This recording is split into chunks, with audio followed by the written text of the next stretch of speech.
How's it going, guys? We are back on another video here, and this video is going to be on the best X factors in NHL 26 HUT and the ones you should really prioritize activating. Alright, so hopefully you guys do enjoy this video.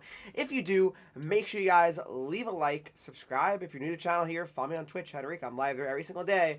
Let's hop into the video right now. Alright, guys, so we are looking at X factors, and most of the X factors that I think are the best are the ones that I do have. Alright, so we're going to first start off with some of the X factors, and right now for goaltenders, some of the best here, all right, are showstopper. Now, another very important thing to know about X factors in general, guys, is the orange one is the highest tier, which means the best version of the X factor. The blue is the middle tier, and then the gold version is actually like the least effective of the X factor ability. So just keep that in mind.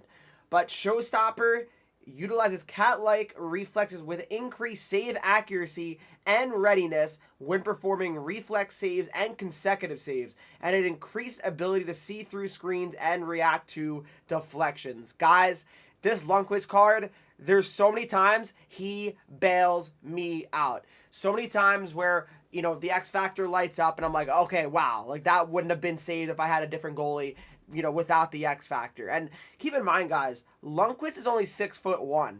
If I had a goalie that was like 6'4", 6'5" with that X factor, unbelievable it would be. Unbelievable.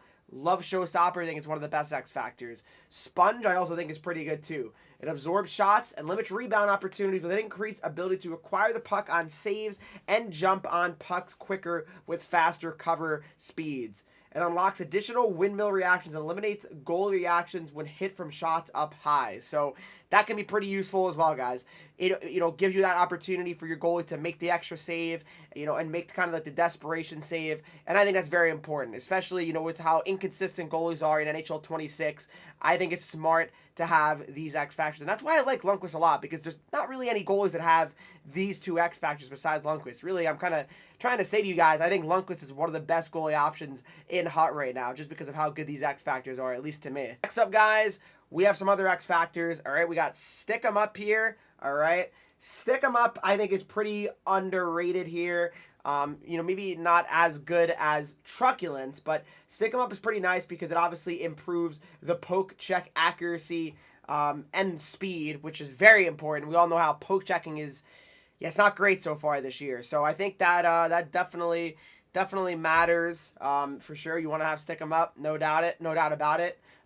We also have Truculence, guys. All right, so Truculence, that is unbelievable. Truculence you're really going to need, especially because, guys, really without Truculence, it almost feels like hitting is not possible. I mean, I hate to say it, but it almost feels like it's not possible. And with Truculence and Pronger, I can absolutely crush players all game long. I can only imagine what the orange Truculence would feel like would probably be even better. But Chris Pronger, guys, I would say he's definitely one of my favorite cards, and because of that Truculence, that is a huge, huge reason. Next up, guys, Wheels. Wheels is unbelievable. I think we all knew that, but Wheels is simply incredible, especially with like Sergei Fedorov. Oh my goodness. Now, Wheels, as you can see here, turn on the jets and blow past opponents after hitting top speed with increased speed and acceleration. So you legitimately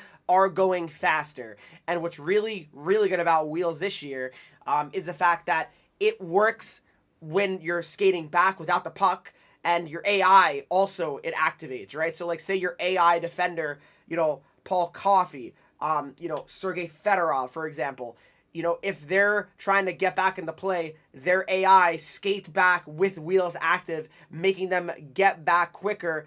And that's significant. It is. It makes a difference. And that is why I think Wheels is, I mean, I can make the case it's the best X factor in the game. It's so impactful and it's so important. I think any card that has Wheels, you should activate it. I don't care what tier, but especially if it's like the middle to the highest tier. I mean, then it's even more broken. So definitely want to take advantage of that. Next up as well, since I'm still looking at Nathan McKinnon here, Quick Release, guys. Quick Release is unbelievable. Quick Release, I have it on, you know, the lowest tier here for McKinnon because that's what he has.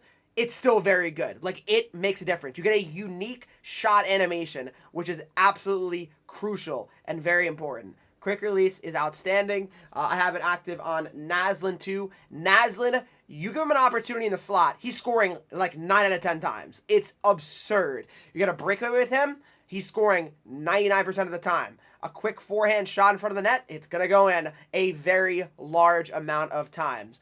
It's very important. I think absolutely quick release is top 3 X factor easily right now in HUT and just in the game in general. I think you have to respect it 100%. Next up, guys, we have elite edges. So elite edges, it's not as good as wheels because it's funny. In previous years, I used to always say I think elite edges is actually better than wheels, and not the case anymore. I do believe that wheels has overtaken elite edges here, but yeah, no, it's still very, very good.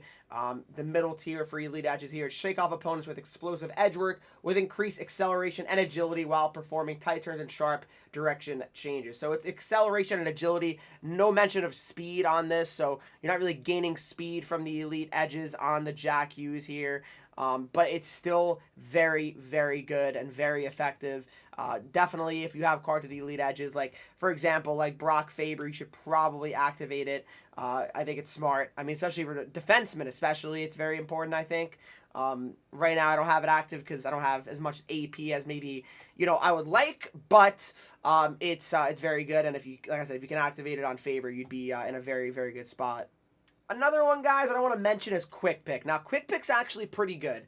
It's effortlessly block passing lanes using stick or body to get a piece or intercept the puck clean with additional range and increased puck handling. And it unlocks enhanced pickup and interception range with additional skate and stick defensive deflections and interceptions. So I think this would be way better on a defenseman, but when I've had it activated with Fedorov, he does get some nice interceptions. He does make some plays where I'm like, oh, really? Wow, like I didn't think that was going to happen. Like his AI just kind of steps into the puck and makes the interception, which I really love. I really do. I'm never going to complain about my AI making a defensive play for me, that's for sure. But it's good. Quick Pick's good. Is it my favorite X Factor in the game? No, but it's certainly one that I would activate over like Tape to Tape, you know, Warrior, stuff like that. I'm not a huge fan of, at least. And then another one, guys, post to post is very good on goaltenders. Stretch post to post to make miraculous cross crease saves that increase speed and improved save accuracy while sliding, and unlocks additional windmill reactions on one-timer saves and eliminates reaction penalties on perfect one-timers. So that's pretty important as well if you're going to be giving up a lot of, you know, green one-timer type shots. That can be very, very crucial for you and to make a lot of saves for you. Last but not least, guys, I think this is going to be a lot better when more players get this. I think second win is going to be very, very important, guys. So outlast the opposing team by instantly recovering energy when you become exhausted. Must be recovered back to full to trigger again. That, I think, is actually going to be a very underrated X Factor, especially, like I said, when more players get it, because, you know, you could have a guy out there and then suddenly he goes from 0 energy to, like, max energy, and that could be very, very critical and very broken in reality. So we'll see how that ends up shaking out, but I think that could be a pretty good X Factor. To me, those are all the X Factors I think are the best right now, guys, that I would activate, all right? And if you have any questions on, you know, oh, I have, you know, this X Factor and this X Factor, Henreek, which one should I activate? Comment down below. I'm here to help you guys out, determine, you know, which X Factors you'd like to activate. Hope you guys did enjoy this video. If you did, make sure you leave a like, subscribe to the new channel here, follow me on Twitch, Henreek. I'm live there every single day, Instagram, Twitter, TikTok, Henreek with 3 E's, and I'll see you guys all in the next video.